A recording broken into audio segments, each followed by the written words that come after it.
Everybody is talking about Quinn Hughes, and that's the same on this YouTube channel. You see this guy, you see his Elite Prospects page, you see his profile picture, you see it every gosh darn day, because of course you do, it's the hottest topic in hockey.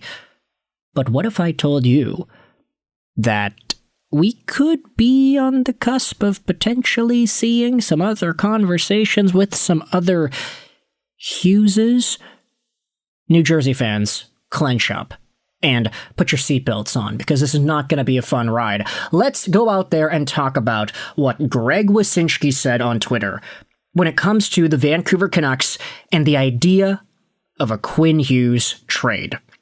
Now, yesterday on the YouTube channel, we did make a video talking about Vancouver and Detroit. We made a bunch of videos, actually. We spoke about Quinn Hughes' apparent Red Wings and Philadelphia trade plan, then the idea as to whether or not Tom Willander is better than Axel Sandin Pellikka, and then, of course, this was all fodder for the actual game that we were greeted with. Lank the Tank. Lankinen, the Tank Commander, stepping out there and letting in some Red Wings goals and giving Vancouver that home ice shutout loss. What a great game to go out there and watch live in the arena. But this Vancouver and Detroit angle is getting really interesting, because every other day we are seeing some more conversations with the Vancouver Canucks captain Quinn Hughes and the idea of him getting traded over to Detroit or somewhere like that. And talks just got even more interesting when you had Greg Wyszynski go out there and say this on Twitter. This was from yesterday.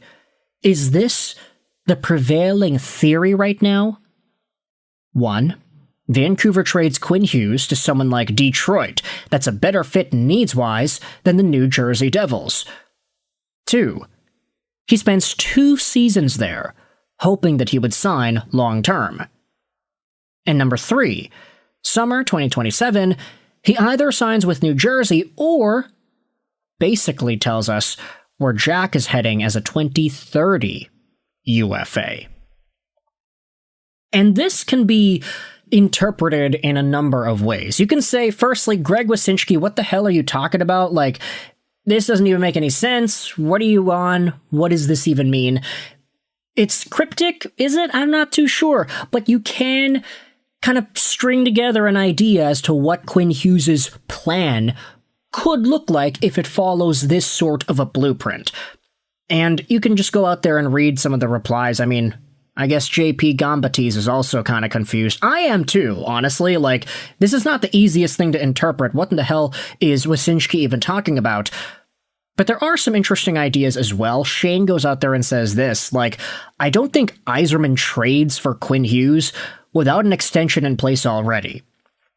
And I know what you might be thinking. Wait a minute, Quinn Hughes is not eligible to sign an extension until the summer of next year, and that is absolutely true. It's why Quinn himself has been so adamant that, yeah, no, like, there's no reason to think about signing an extension right now, because I can't do it. Like, I can't do it for a year, so why waste time thinking about that?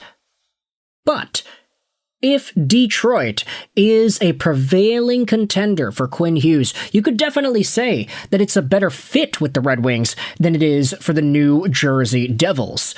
We've been making videos, ranting and raving, talking about how good the Seider-Edvinsson pairing is, but could you imagine what Seider-Hughes would look like?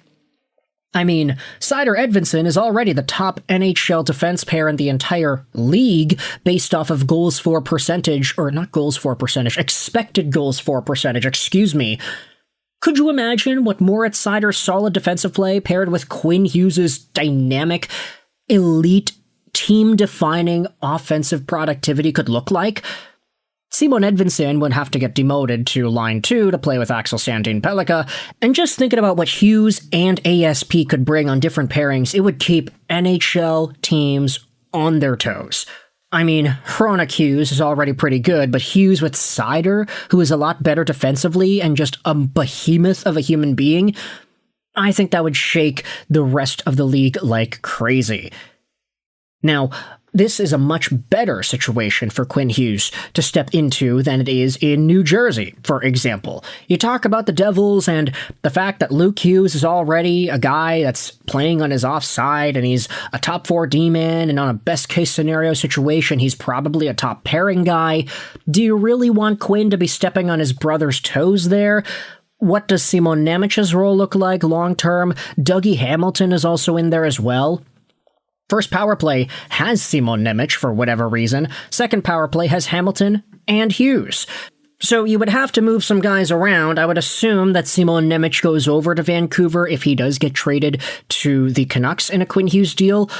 But then again, it's like Luke Hughes is getting paid more money than Quinn is at the moment. If Quinn goes over to New Jersey, you have to give him that power play spot, right? And you would automatically have to place him above Luke, even though Luke is the more expensive player. Detroit is just a better fit in general. But the second part of Greg Wyszynski's tweet is quite interesting. Let's say Quinn Hughes gets traded to Detroit, and he spends 2 years there. He spends the rest of the 25-26 season, and then he spends the 26-27 season. And the hope is that he would sign with the Wings long-term. In 2027, he either enters UFA status and signs with New Jersey, or basically tells us where Jack's heading as a 2030 UFA. What does that mean? Well, we all know that the reason this entire Hughes situation has even become a thing is because Quinn wants to play with his brothers.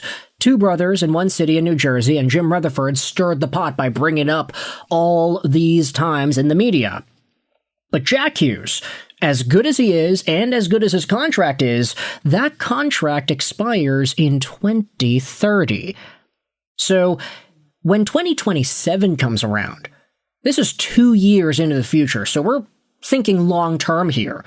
When 2027 comes around, you could reasonably assume that whichever team Quinn Hughes decides to sign with is going to be the same team that Jack Hughes decides to sign with in 2030, if not a team that he could request a trade to or go over to or whatever.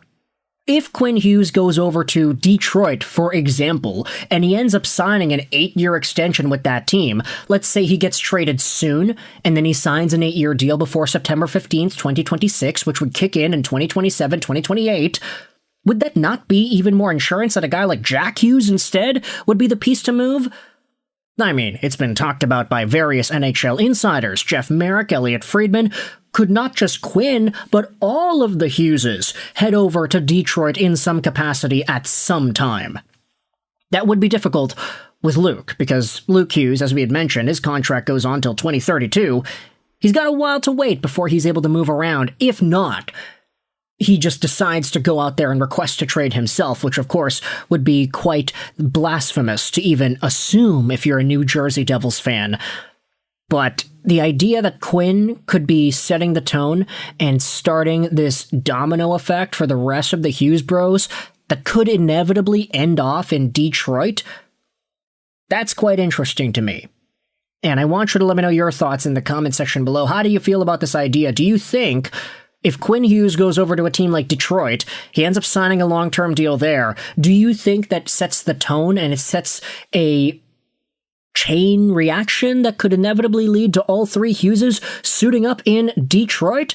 I would assume that Quinn Hughes' next contract is a lot higher than Luke Hughes' $9 million AAV. So if they're all together in Detroit, I mean, you don't have that problem of Hughes overstepping his younger brother's toes anymore, right? So you can let me know your thoughts in the comment section below. Obviously, Red Wings fans would salivate at the idea of getting Quinn and Jack on their team, but you can let me know your thoughts in the comments. How does that make you feel? I hope you enjoyed this video. Sign on, and bye.